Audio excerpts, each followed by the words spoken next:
Сайн байцгаана уу эрхэм хүндэт. Шууд намайг суугаагүй захиалж байгаа юм уу? За эхлэв яаж эхлүүлнэ гинэ? Сайн байна уу эрхэм хүндэт телевиз үзэгчтэй. Телевиз шүү дээ. Камер үзэгчтэй. За хоёулаа тэгвэл одохгүй зурагтаар ингээ гарах юм да телевиз үзэгчтэй гэсэн юм чинь. Сайн байна уу? Та бүхэндээ нөхөө ээлжид влогийн минь үзэж байгаа өдрийн мэндийг хүргэе. Ээжтэй минь хийсэн влогийг маш олон хүн үзсэн байсан. Тэгээд ээжээс минь зөвлөгөө авъя гэж маш олон чат хүсэлтүүд ирсэн тийм ээ.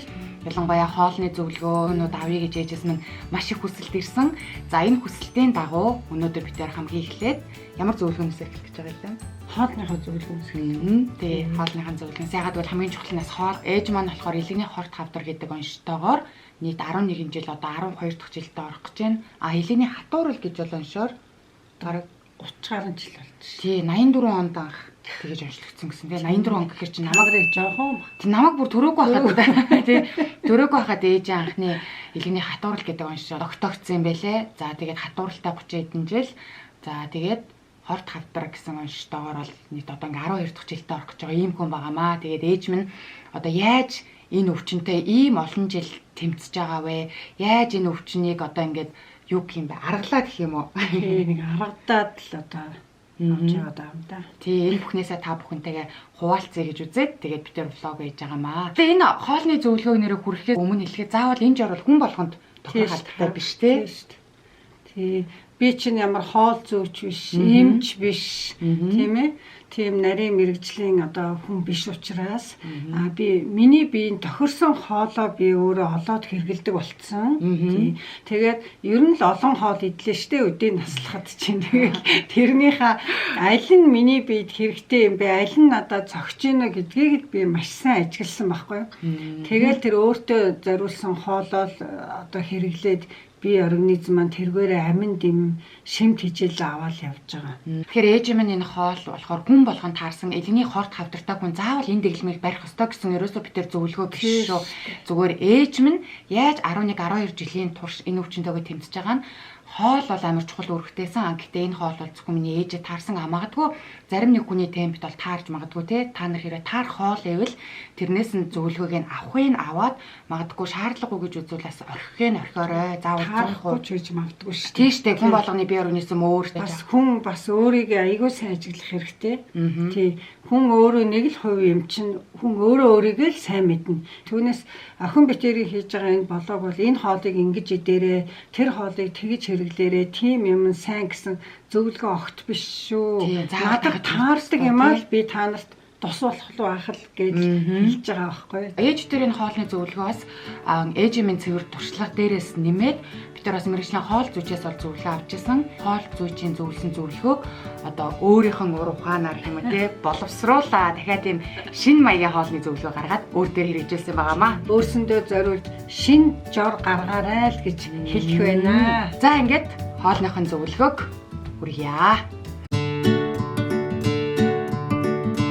Би өглөөний цайгаа бол заримдаа би шар удаатай цай сүүл хөшүүлээд иддэг. Мэргэжлийн хүмүүс сонсвол бас буруу зүрүү санагдах, буруу хоол чинь гэх байх. Гэхдээ энэ бол надад таарсан зөв хоол санагддаг. Яг гэвэл би одоо 7 хоногт 2-3 удаа шар удаагаа өглөө сүйтэй ч юм уу, цайтай ч юм ингэж идэхгүй бол би хавгнаад идэгин. Шар удаагаа сүүлтэйгээ ингээд өглөө цайгаа уучхаар миний хаван арилчдаг байхгүй юу? За тэгээ түрүү ээж маань сүүл гэж хэлсэн. За сүүл гэдгийг сонсоод магадгүй зарим хүмүүс гайхаж байгаах бас хэрэв мэрэгжлийн эмчнэр үзэж байгаа. Юун сүүлээ өөх тосноос хол ах хэвээр ямар зөвлөгөө вэ гэдээ гайхаж магадгүй. Гэхдээ яг монгол хүмүүс тэр тусмаа юм одоо хөгшин настай хүмүүс яг энэ сүүл шар тос юм бас тий. Шар тос эднэрийг бол зайлшгүй хэрэглэх шаардлагатай юм байлээ. Эднэрээсээ бас өөрөөх нь хүч чадал болох амин тижэл уураг юм нөхөд явж идэм байлээ. Тийм болохоор ээж маань болохоор ерөөсөө сонины сүүл шар самардаг. Тий. Цаанда бас шар тос амардаг. Энэ хоёрыг бол нэг 7 хоногт 2-3 удаа зоолттой иддэг байгаа. Тэгээд идлээгээд бол ээж минь хувьд бол айхтар мууцсан юм байхгүй. Харин энийг идэхгүй тий харин барыг идэхгүй 7 хоног ч юм 10 хоногод ээж ингээд цаанаасаа ингээд бүр султаад ингээд тийхээ болоод тий хавгнаад өглөө босчихоор бүр ингээд нүд мүдэн бэлцээгээд хүлээған шагаа магаанч мэдгэдэггүй бүр тийм болоод босоод ирдэг. Тэгээд мөн бас хитрхи ингээд ийм юм идэж болохгүй, өөхтөөс идэж болохгүй, ийм хоол идэж болохгүй гэд өвчтнийгээ хорчхоор бас сэтгэл зүйн дарамтанд ордог тий. Ер нь нэг жоохон стресстэй идэг штэ. Тий штэ. Тийм юм бити идгээл тэгэхээр нөгөө бие организм жоохон бага хэмжээгээр ч гэсэн шаардаад идэг. Тий штэ. Маш хүчтэй юм тариа хийлгээд ядраа сүлдэж байхын хажуугаар ингээд идэх дуртай бүх хоолыг ингээд зарим хүмүүс ингээд хорчдог. Эн чинь болохгүй гэсэн болохгүй. Яг үнэхээр болохгүй л дээ. Гэтэ бас өвчтнийгээ хаяа да тий одоо нэг 7 хоног ч юм аа. За магадгүй 14 хоногт нэг удаа ч юм уу тий. Дуртай хоолыг яг өдөр өөх тосын багаар, давсын багаар биш. Тийм цадтал нь биш. Хуурахгүйгээр өөр аятайхнаар болгоод өгвөл тэр хүн чинь бас хоолороос иргэдэг. Одоо эрүүл бидний хувьд ч гэсэн өнөөдөр нэх гоё тийм хоол идчихсэн, тийм хоолнд орохынсан гэртээ нэг гоё хоол хийгээд идээ та гэж бодоод хүссэн хоолоо гэртээ хийгээд идэх ч юм уу. Магадгүй гадуур яваад идчихээр амар гоё урам ороод ингээл кайфтай болт ш. Тэрнтэй адилхан өвчтөө хүмүүс маань ч гэсэн яг л адилхан хүнл юм чин дуртай хоолоо идмээр идэг. 100% бас яг одоо хорих ёстой гэдгээр бити хорж ингээд нэг дэглэм ихээр жоох стресстүүлээ тий. Нөгөө нэг ингээ хямраагаад тийм байдалтаас бити оруулж байгаарэ гэж жижигхэн зөвлөгөө битээр ингээд нууцаар өгчээ. Эмчнэр бол үзэл уурлагал баг. Тэгээд 11 цагийн үед би эдэм идтгий. Тэр нь ийм бэлтцэн тарга хийн. За юу хөлдөө тараг юм уу тий? Хөлдөө тараг. Тэгээ энэ яагаад ийм хөлдөө тараг хийж байгаа юм бэ гэхээр эдэм амттай болно. Өөр юмар одоо эдвэлвэл нөгөө эдэм маань гашуун амттай болно.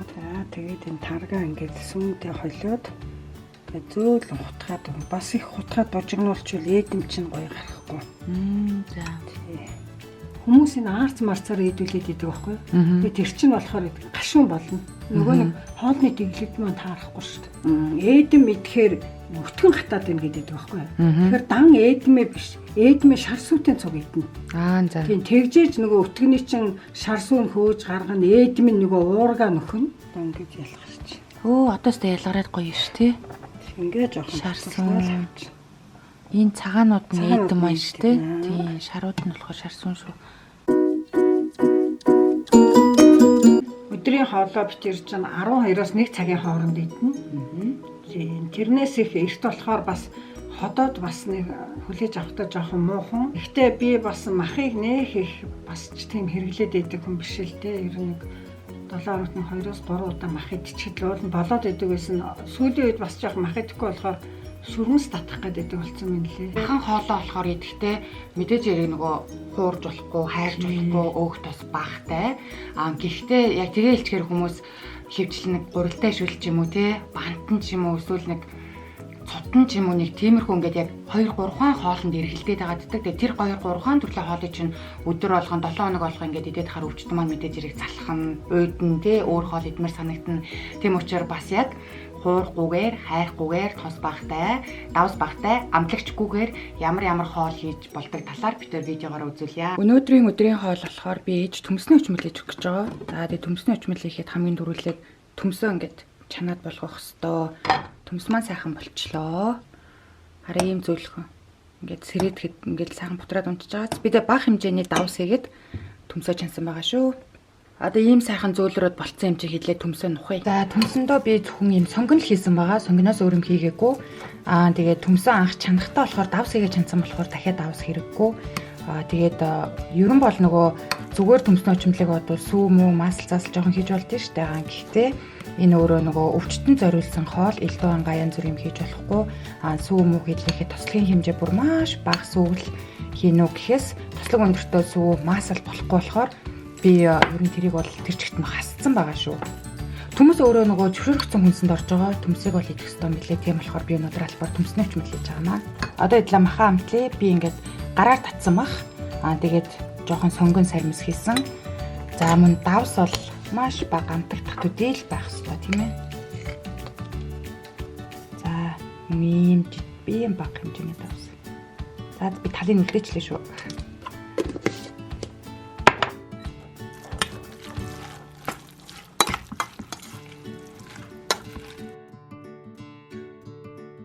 За шарах шүгэнд болохоор би юм шилэн тавир дээр махаа хийж जैन. Тэгээд баг зэрэг тусалцсан байгаа. Одоо махаа хийгээд төмсөө хийгээдлээ.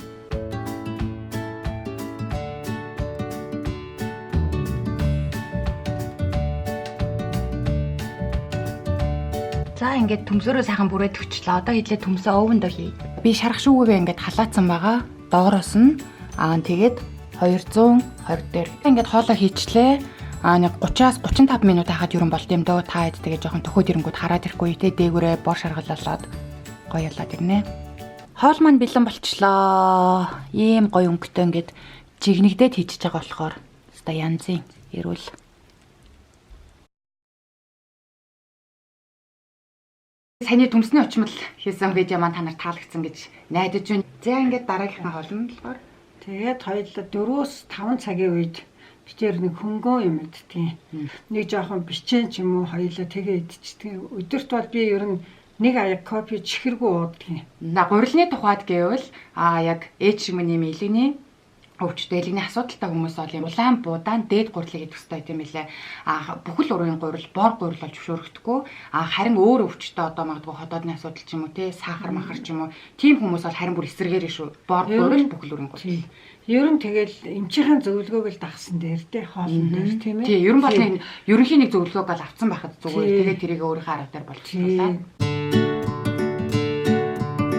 Араа 6 өнгөрөөгөө тэгээд хараг юм уу зарим тохиолдолд нөгөө салаад тий. Та майонезтэй идмээр байгаа дэвэл бүдүүн шувууны тий. Бүдүүн шувууны өндөгний майонезыг бол хэрэгэлдэг байгаа. Тэрүүгээр бол зураад идчих болно. Өвчтэй хүмүүс ч нөгөө хордлого жоох өгдөг болохоор усаал сайн уу. Ээж дээрээ маань өгсөн хоолны зөвлөгөө энэ хүрээд өндөрлж байна. Ингээд та бүхэн таалагдсан гэдэгт итгэлтэй байна. Хэрвээ асууж лавлах зүйл байвал та бүхэн манай Facebook хаягаар асуух асуултуудаа бичээд явуулаарай. Ингээд ээж дээр чадлаараа өөрсдөө мэдэх хэмжээнд тий зөвлөгөөнүүдийг өгөөд явах болно. Баяртай.